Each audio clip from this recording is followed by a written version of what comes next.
What's up, Alex? Hey, what's going How on? are we Robbie? doing today? Good, good. So what do we have here today? So what we're working with right now is a 2018 Durango SRT, which is very similar to like an SRT Jeep or a Scatpack. You know, it's got the 6.4 Hemi in it. This one in particular has a set of Cook's long tube headers on it, and most importantly, a Pro Charger P1. Yep. So it's a base Pro Charger kit, really straightforward install.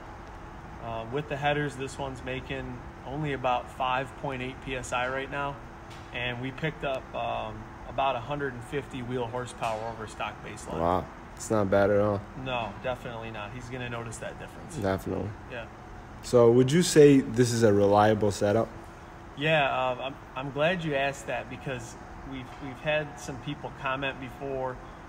We've had people that have heard rumors about the 6.4 Apache Hemi engine having issues with the pistons. Yeah. And something that's important to remember and take away from these engines is pretty much all newer cars have hyper-eutectic pistons. Okay. So the LT1 Corvette engine, the Stingray engine, that has hyper-eutectic pistons. Subarus, turbo Subarus have hyper-eutectic pistons. And what we find is, hyper-eutectic pistons, they're strong, but they're also brittle. Okay. So if you have really bad spark knock or detonation events, it can crack the ringland of that piston. So you hear it kind of commonly with boosted 6.4s, and it's my belief that the reason for that is because it seems like just a lot of tuners aren't totally up to speed on how this ECU works. Okay. This is a GPEC2 ECU, and it uses what's called a neural network to control fueling and monitor airflow.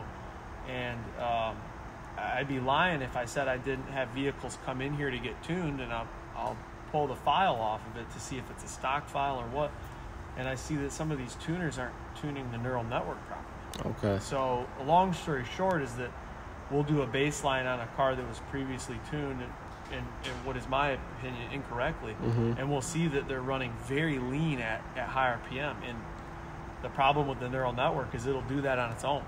So they might have tuned it, they thought it was good, but then it was leaning itself out, because, I mean, this doesn't come boosted from the factory. Yeah. There's really a lot going on inside this ECU that's super, super important to tune or enable or disable when you're going boosted on one of these. So to kind of wrap that up, we do superchargers on the 6.4s all the time. Scatpack, SRT8 Jeeps, really have never had any piston failures. We've pushed some of the stock engines as high as 670 wheel horsepower with no real concerns.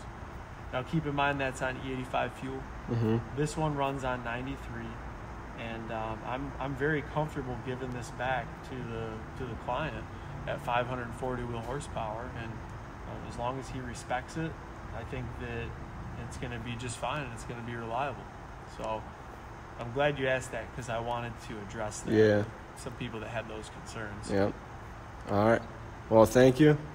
We'll let you get back to work. Yeah, and if anybody out there has any questions about the setup or what it's capable of, or maybe something that you want to do with it, this is the best bang for buck mod you can put on any new generation Hemi. All right. Skip the cam.